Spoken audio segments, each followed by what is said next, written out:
Quack, quack, natty, quack, quack. Quack, quack, natty, quack, quack. Blackjack, natty, quack, quack. Main event swerve, natty, quack, quack.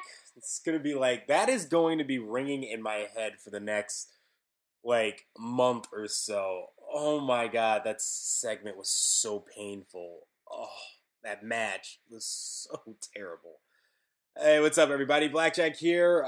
Main event swerve. Let's get episode 2 of this podcast going now. And we're talking about the rest of the divisions in the WWE. And just kind of like the standing that they have right now. Because right now, there just kind of feels like they're like the difference between like a main eventer and a mid-carder and then all the divisions in WWE. It just feels like one giant purgatory. Where nothing really matters. Nothing bad or nothing good is really going on. It's just kind of like everybody's just kind of there and you just kind of exist. And it's just like this, for all eternity and nothing matters. Now, I know it's easy to always go back and, everybody loves the Attitude Era. I understand that. I don't always rank everything on the Attitude Era, because I mean, when I was much younger, that was the Attitude Era. I really kind of grew up with, the fighting between the brands, which was Raw and SmackDown, when they were having drafts and everything. And the big thing to me was just that the championships meant something. There was huge competition going on for the Intercontinental Championship. And if you won the Intercontinental Championship, that meant that, oh wow, you're important. You're going to be competing for a main title now. The time's going to be soon where you're going to be competing for the World Heavyweight Championship or the WWE Championship. And I think one of the big factions that really did a great job of doing this, and as much flack as Triple H gets, as much flack as he gets for burying people and, just kind of his ego and everything. And just how, a lot of people say he was a mid-carder who just, slept his way to main card status because, he's with Stephanie McMahon. You got to give Triple H all the credit in the world. Because if that's the truth, if he was a mid-carder who found his way to main event status or kind of got his way there, he made it matter. Triple H always found a way to make the belt matter. The company is WWE. The WWE Championship was supposed to be it's supposed to be the major championship, really. That's the championship of the company. He found a way to make that big gold belt, the World Heavyweight Championship, mean more than the WWE Championship. And back then you had WWE champions like Eddie Guerrero, Brock Lesnar. When Brock Lesnar held the title, Brock Lesnar was the most unstoppable thing ever. But Triple H still found a way to make that big gold belt mean even more than a WWE title. And that's what I kind of mean when I say, why does the championship matter? Why is it important? I always rag on John Cena about, he's just kind of sandwiching champions where it's just like, oh yeah, sure.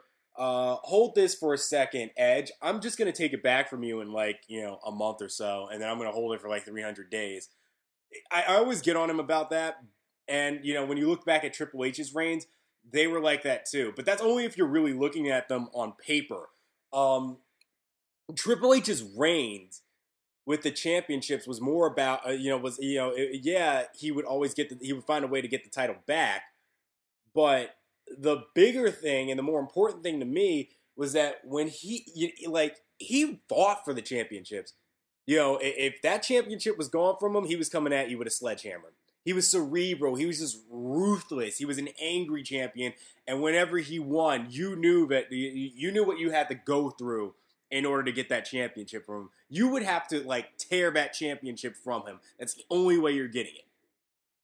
And that's what I mean by having a strong champion and having a champion that makes the belt matter. He almost kind of drew a line in the sand. And that's why the faction of Evolution worked.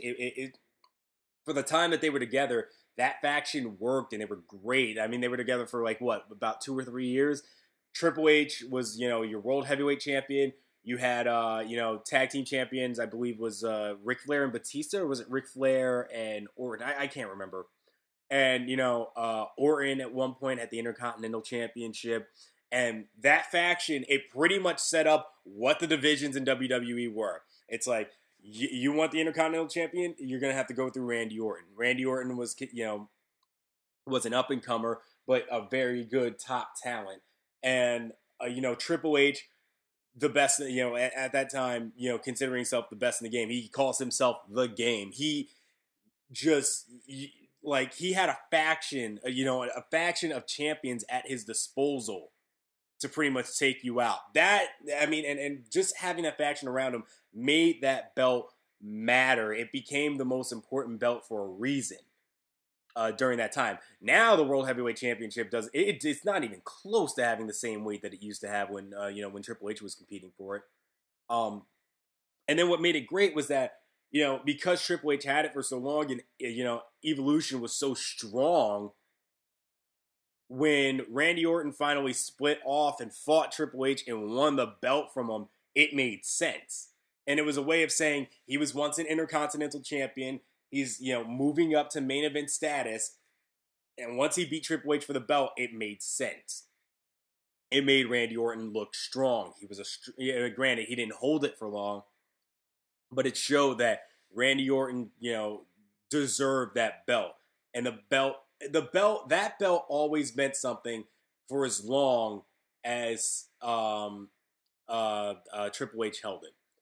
The only other champion in the past couple of years that I can think of that really made it matter like that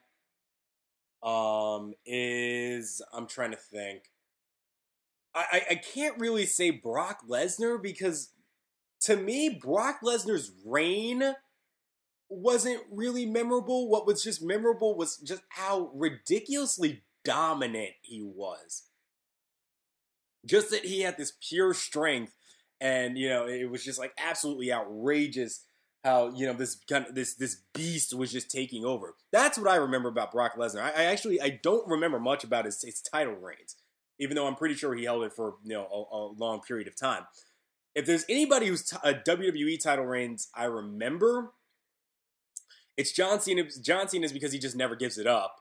And the guy who held it, before John Cena won it the first time, and that's JBL. JBL did a great job. Like, he was such a great heel. He called himself a wrestling god. It was great. And like, the longer he held that title, the longer he just pissed you off. But it's in a way that a heel should piss you off.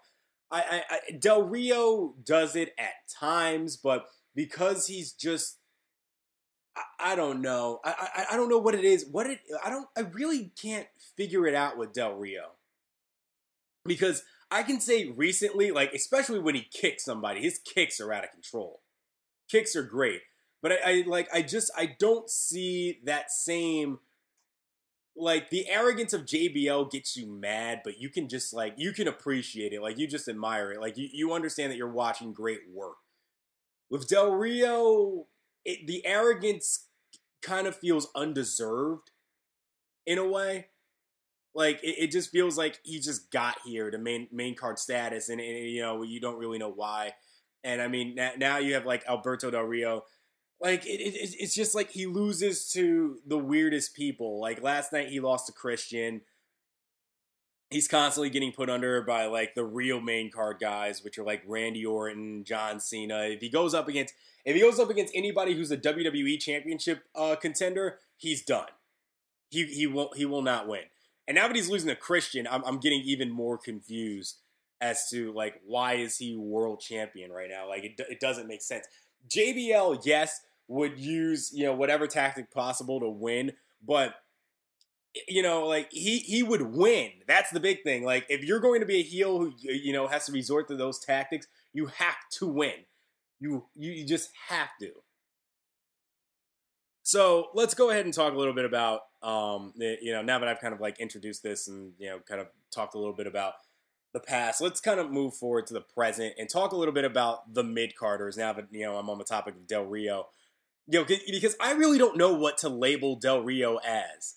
Is he really a main eventer, or is he just like a mid carder who's just has a slightly elevated status? So I guess we can talk about the secondary belts first, which is the United States Championship and then the Intercontinental Championship, which I have a huge problem with the U.S. champion right now, but I really admire the Intercontinental Championship. So currently, Dean Ambrose is holding the United States Championship, and I don't care about it. Like I thought that the Shield winning championships was going to make the championships mean something. I thought I would have seen them promoing a bit more. I thought I would have seen them, in more feuds that matter. Instead, you have the tag team, like they're always in 3-man tag team matches. And I understand that the Shield are a unit. They work together and, they have to come out in a faction together. I get that. But it doesn't make sense to me that, like, Dean Ambrose hasn't really been in a feud yet. Like, he himself, with the United States Championship, hasn't feuded with anybody yet. He's not, like, nobody's really the leader of the Shield, It's just the three of them together. Like, I get that, like, wrestling skill-wise, Dean Ambrose is probably the strongest of that faction, but, in matches, you see a lot more of Roman Reigns and Seth Rollins.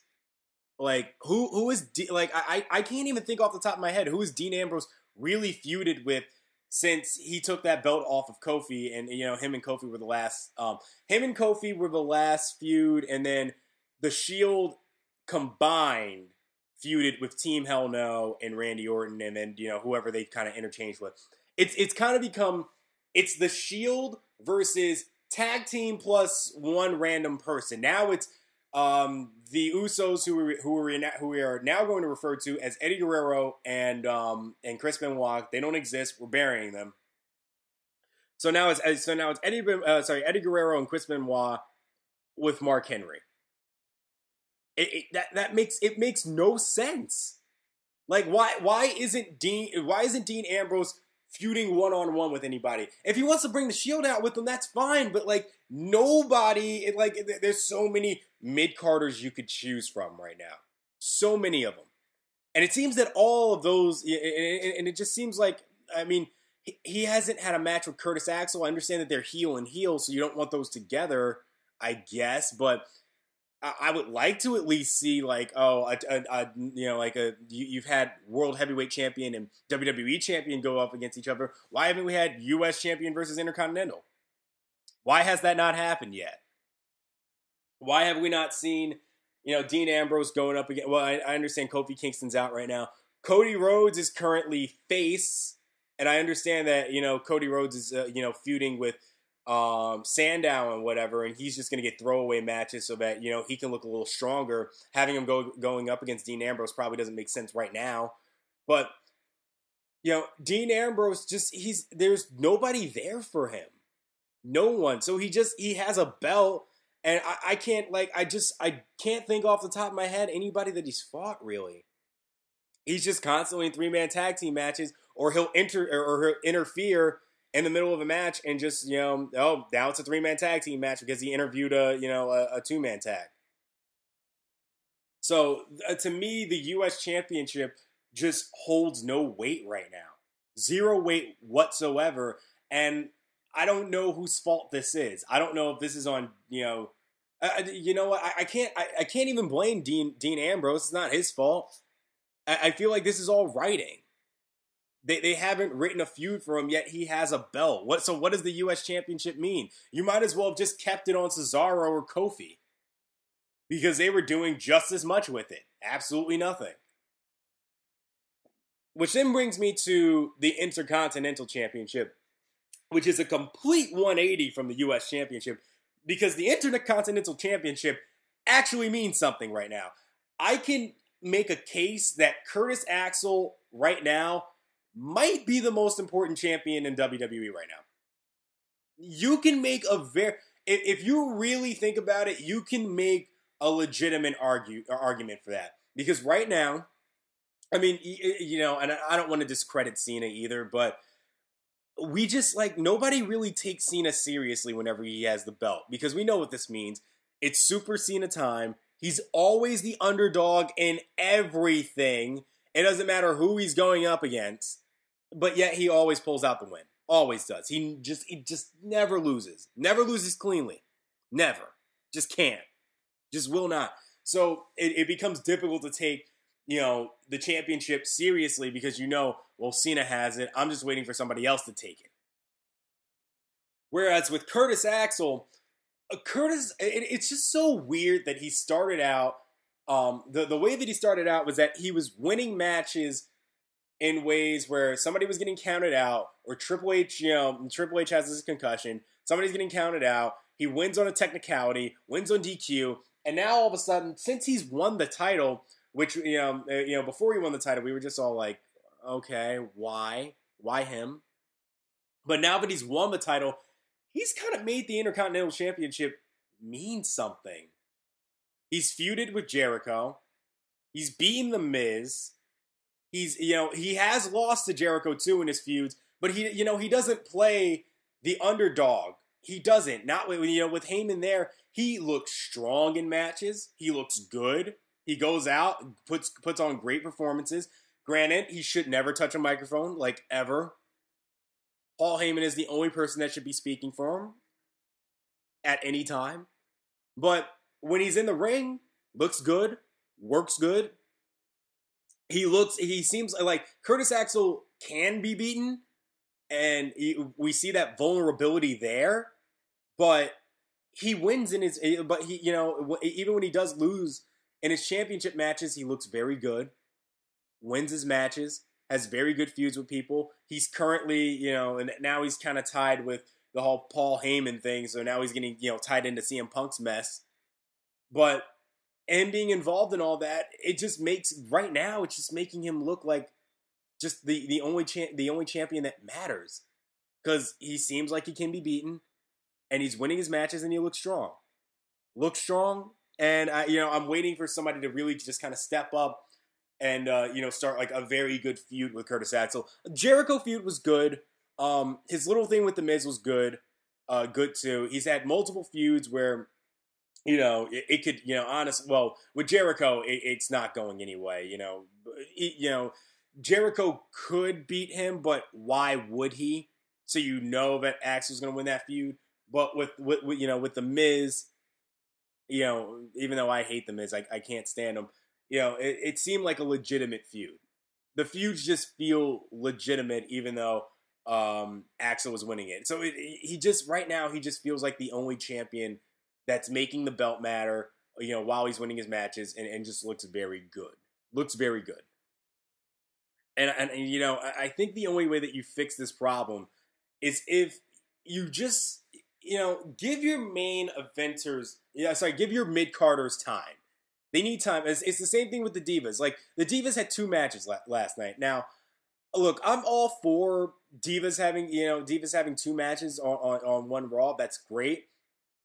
But if one of your matches is going to be Natalya coming out to the ring and having to lose to Brie Bella on a roll-up because Nikki Bella came out with a kazoo or a duck blower or whatever, and is doing her little quack, quack, natty, quack, quack. Yeah, that's time that could have been spent focusing on mid-carders.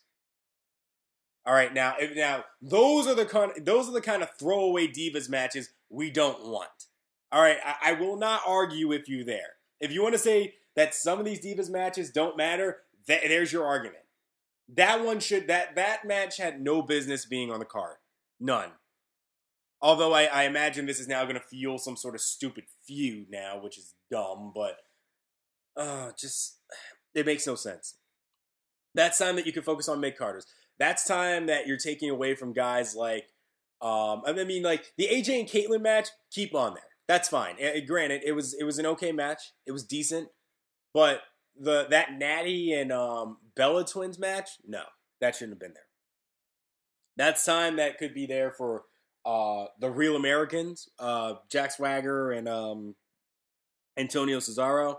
That's time you could have spent with Dean Ambrose possibly, even though the Shield came out earlier and had their match earlier. Extra time for Curtis Axel, who I think was the match after that match. Primetime players could have gotten some work in there. Titus O'Neil and Darren Young are trying to make their singles run now. That's time you could have given them. That could have been a 3-minute squash match for Titus O'Neil. Just for once, let him win on Raw. You could have had him, had him against, if you just want to show off his strength, had him against, who am I thinking of? Like, I don't know, 3MB, somebody in 3MB, because, we always have those matches where 3MB just comes out to be squashed. Time that could have been spent with, Rhodes Scholars, well, they're not Rhodes Scholars anymore, but, time that could have been spent with Sandow and, Cody. They did get their spot last night, but Cody had pretty much, a squash match to, who did he beat last night? Wade Barrett. Yeah, like of all people, Wade Barrett. That could have been a much better match, for those 3 minutes that you spent on the Bellas and Natalya. And I hate to say that because I love Natalya, but because it's the Bellas, you can't do much with them. But those 3 minutes could have put into a much better match with those two instead of just having Wade Barrett just pretty much what's the word, job to to Cody. Granted, Cody needs to look strong for his feud with Sandow because that's a Money in the Bank winner. I get that, but it's just there needs to be more time on the mid-carders. You need to focus on them. You need to give them time because you have two brands right now. You have SmackDown and you have Raw. And the problem with SmackDown is that the way that SmackDown's being used is that SmackDown is pretty much just a recap of what happened on Raw and then just matches throughout the night. Granted, last week on Raw, this past Friday that just happened, there was a great set. There were Damian Sandow and Cody Rhodes were leading that show. That was the main storyline of the show with Cody Rhodes throwing Damian Sandow's Money in the Bank briefcase into the Gulf of Mexico. I thought it was hilarious. I thought it was great. I loved the whole segment. I love Sandow just going absolutely ballistic and just insulting people as he's looking for the case. He was stealing the show. And it was great because it's the time where you're finally giving guys these screen time to these guys, and they're hilarious. They're great, but they're not getting the appropriate time.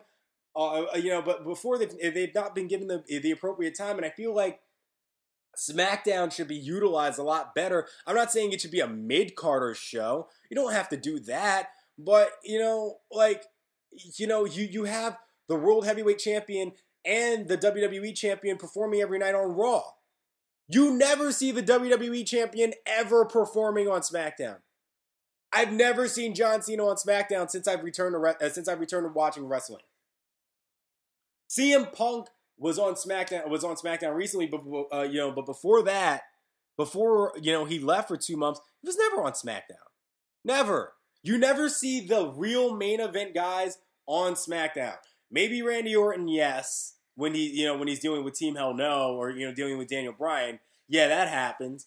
But you never there are certain people that are on Raw that you will never ever ever see on SmackDown. And if that's the case, give them more time. Give these mid-carders and the guys who are getting no time on Raw time on SmackDown. Make SmackDown matter again. Stop making it a recap show because what ends up happening is that everything on SmackDown right now doesn't matter because we're just going to catch up on it on Raw. Raw is what we watch because it's 3 hours and it's spaced out, and we have all the main storylines that we should follow on there. If you just put some of the main storylines on SmackDown, or at least let storylines transition into SmackDown, we'll start caring about SmackDown and watching the matches on there. Either that or go back into brand division again. Have the champions where it's I guess you can have World Heavyweight Champion and U.S. Champion on SmackDown if you wanted to. And because the WWE Championship is your big championship now, keep that on Raw and keep the Intercontinental Championship there. That's how you can fix it. If you want to do it that way, go back to a draft, go back to just brand division, if that's the way you want to fix it. But at least give these guys time. Make it matter. Make it just like give these, like the feuds are important. They're very important to us caring about the product and caring about the wrestlers and caring about the championships. And if there's no time for them to do that, we don't care. It's the same thing with the tag team division right now. I mean, I think the problem right now, and I was happy when it happened, when the Shield won.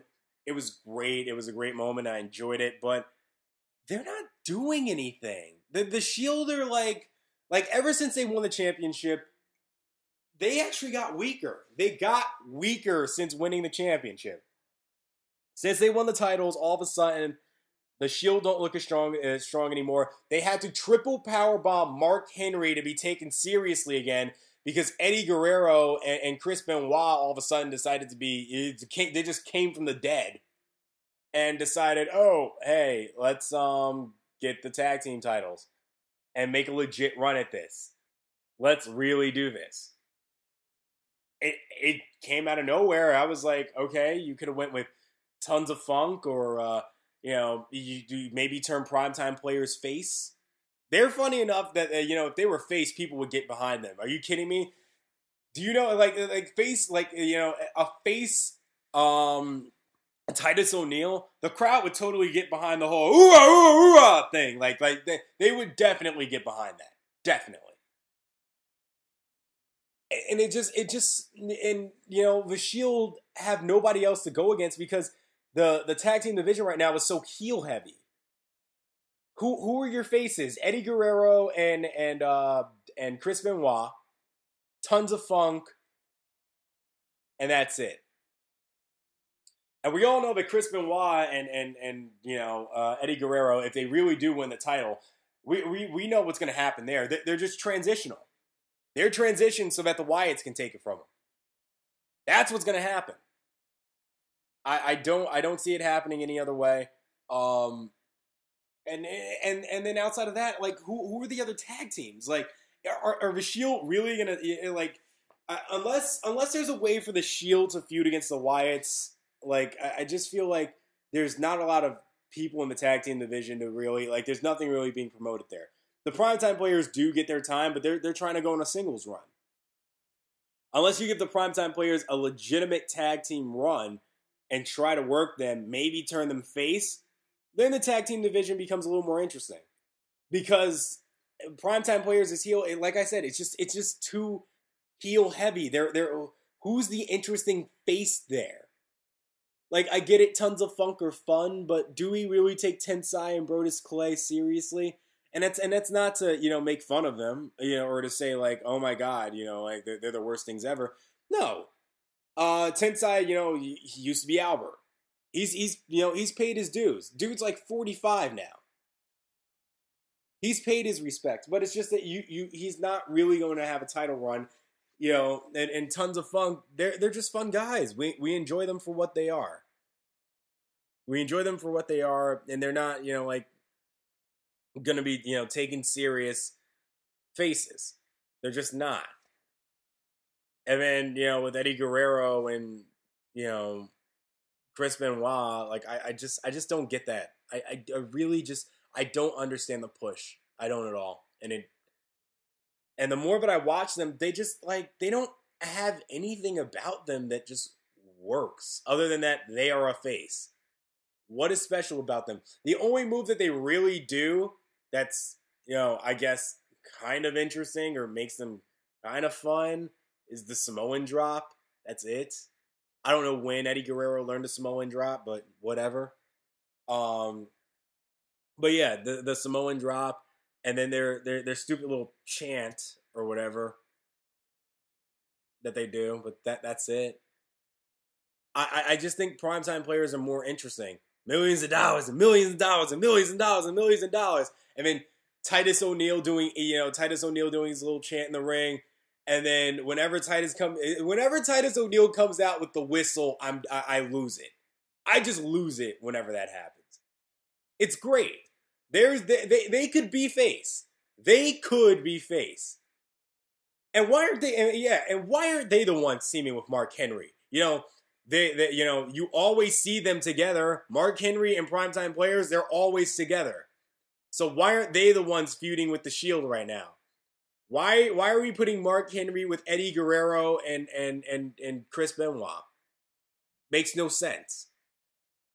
No sense at all. Instead, who do we give to the Primetime Players to? Wade Barrett.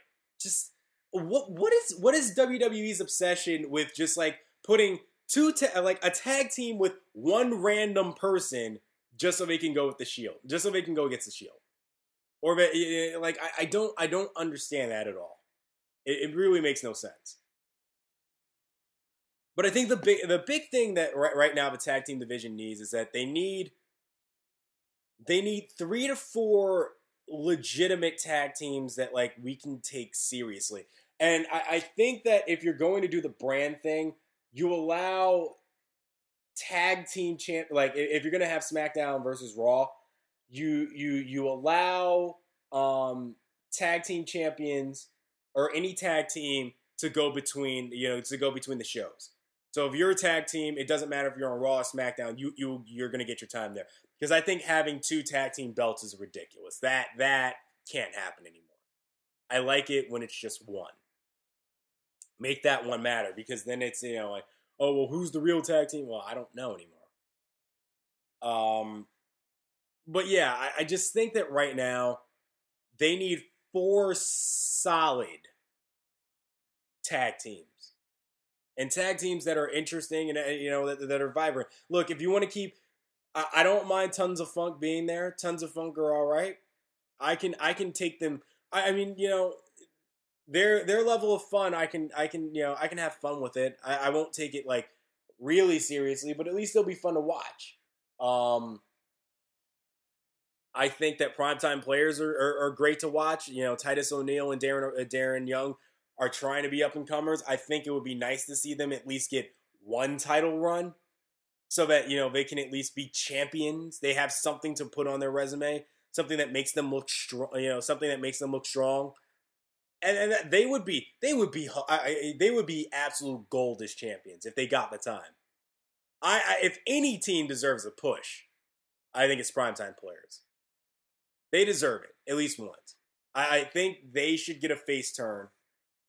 The Wyatts have taken over right now. They're great, but right now they're having their little their little thing with Kane. But the Wyatts are would be great to watch. It's a different era of tag team because we're moving away from the Dudley Boys and Hardy Boys and New Age Outlaws, where everything is just like extreme and cool. Now all of a sudden we're dealing with a whole idea of this, like everything's kind of grungy now in the tag team division with the Shield and the Wyatts. I think it would be cool to have those two there and like as your heels and have a complete contrast with Primetime Players and what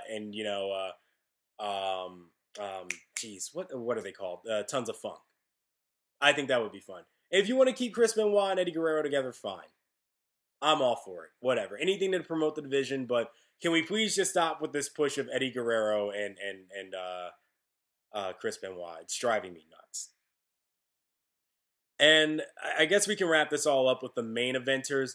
I guess my big question right now with them is just, do the championships really mean anything? Like I said, like I said a while ago, I asked myself the question if Del Rio is really, if Del Rio might be the best champion right now. But then he loses every night. He loses to the main eventers who are competing for the WWE Championship, which stops making the World Heavyweight Championship look like a main card championship. It looks more like a mid-card championship. And I think that was a huge problem when they had what they called an All-Stars Money in the Bank having a like rising talent Money in the Bank in a way, almost as if to say, "Ooh, here are all-star guys here. These are the real main eventers in this Money in the Bank." And then these guys, oh, these are the young up-and-comers, whatever. They're just competing for that other belt, that other main belt that we have. It really does kind of hurt the value of the World Heavyweight Championship with Alberto Del Rio holding it and with Alberto Del Rio losing to main eventers. It looks really bad. And now with that loss to Christian, it looks worse. And I think the only way you fix that is either with branding or to bring it back. Have it, like, if you want to compete to see, if the WWE Championship is better than the World Heavyweight Championship. I mean, right now, there's no question it's the WWE Champion, because whoever the WWE Champion is, they always squash out whoever the World Heavyweight Champion is. So it almost doesn't matter. But I think that there needs to kind of be that balance where, I mean, the World Heavyweight the World Heavyweight Championship back when Triple H had it, yeah, it meant more than the WWE Championship that maybe Brock Lesnar had. But Brock Lesnar might beat Triple H in a match. That would happen, and it would look believable too, and it would make the WWE Champion look stronger and make the championship belt look stronger if he did beat him. But it wouldn't diminish the meaning of the World Heavyweight Championship because you still got to go through Triple H. And his just relentlessness and just pure desire of wanting that championship, wanting that gold around his waist. It's just, he was so cerebral. That's why he was called the Cerebral Assassin. That's why. It all made sense. Now, it's like, if Alberto Del Rio was to go up against John Cena, you know Cena's going to win. If Daniel Bryan was the WWE Championship, Daniel Bryan's going to beat Del Rio. Unless they wanted to do like a, the whole underdog thing, which is what I believe they're doing now, which is why Daniel Bryan isn't winning so cleanly anymore. Now he's winning with roll-ups. Yeah. Like, I think that's the only reason why that's happening with Daniel Bryan now. But, like, if Alberto Del Rio was going against the following people: John Cena, Daniel Bryan, Randy Orton, and Sheamus too. Like, he had to be, the only way that Alberto Del Rio could beat Sheamus was because of that bruise on his leg. Only way.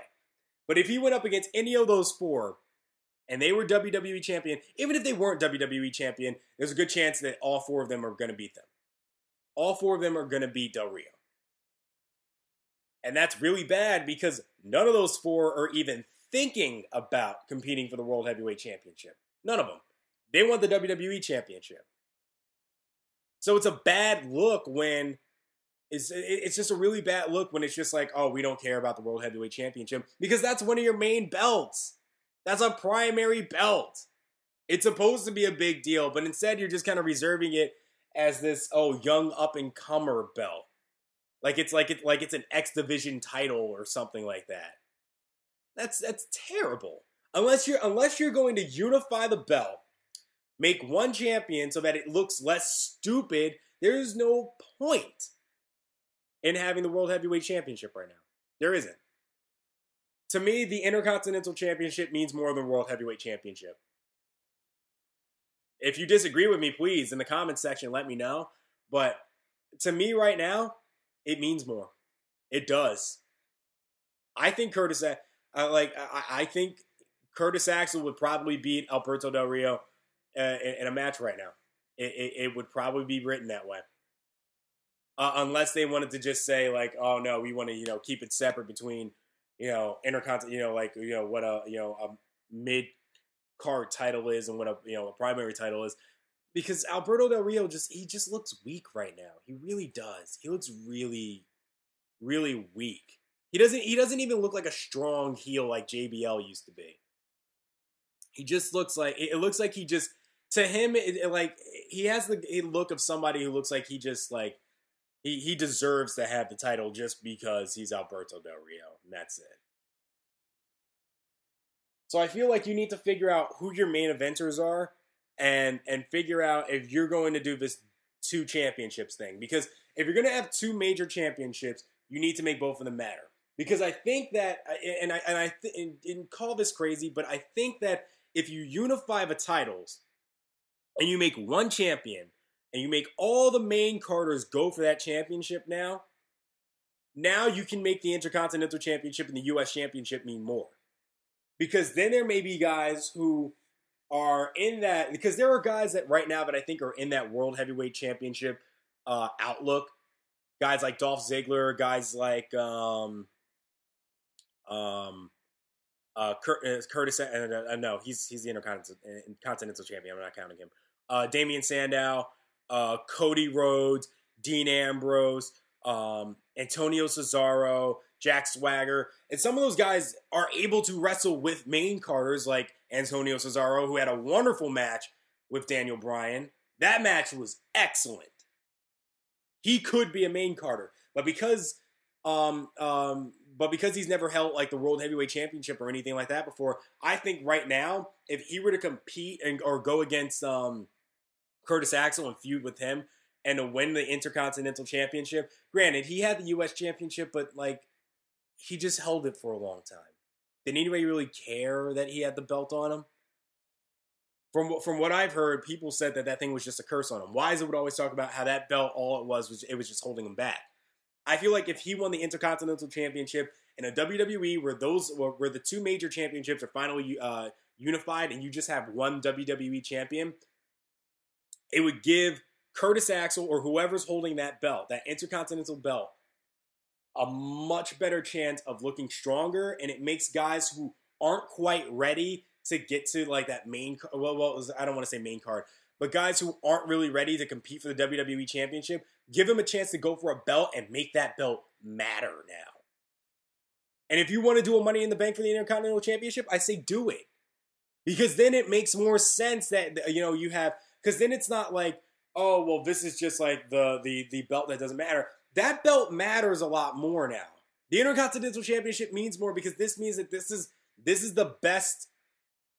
These are the best of the guys that I don't want to say on the outside, on the outside of the WWE Championship kind of picture, but it really gives them a chance, to show that, this guy is the next up and comer. He's going to be main card status. He's going to be competing for that WWE Championship. He's the next guy. I don't get that now from the Intercontinental Championship. I barely get that from the World Heavyweight Champion. Barely. Like, do you really think Alberto Del Rio is going to be competing for the WWE Championship anytime soon? No. It's Daniel Bryan and it's Randy Orton right now. Maybe Sheamus you can put in that picture. But you know that Antonio Cesaro, after that match he put on with Daniel Bryan, he's going to be an up-and-comer. And right now, he's mid-card level. He's mid-card level with, he may be in the title picture for the Intercontinental Championship. And yet, he's a guy that's going to be reaching main events that it could be in a year or so, where he's going to be, going for a major championship. I think that if he won the Intercontinental Championship, it's a way to make him look strong, make him look better, and that's why right now I think the Intercontinental Championship means more than the World Heavyweight. It's just that it's just that World Heavyweight title. It just does not mean anything with Del Rio on it, and it doesn't mean anything because the real main carders don't care about it. They don't want to compete for that. They want to take that belt off of John Cena, and that's it. All right, so that's kind of my spiel. I know I'm kind of like running in a circle now, kind of saying the same thing, so I'm going to end it here. If you have any comments, you want me to talk about anything else, or maybe talk about something that was on your mind about WWE, leave it in the comment section. I'll try to get to it in a future podcast. I am probably going to be gone for about a week, but I should be back in a bit. I'm just going on a bit of a hiatus again to go take care of some family business. But I hope you enjoyed the podcast. See you next time around in the main event. Swerve 2-1 out.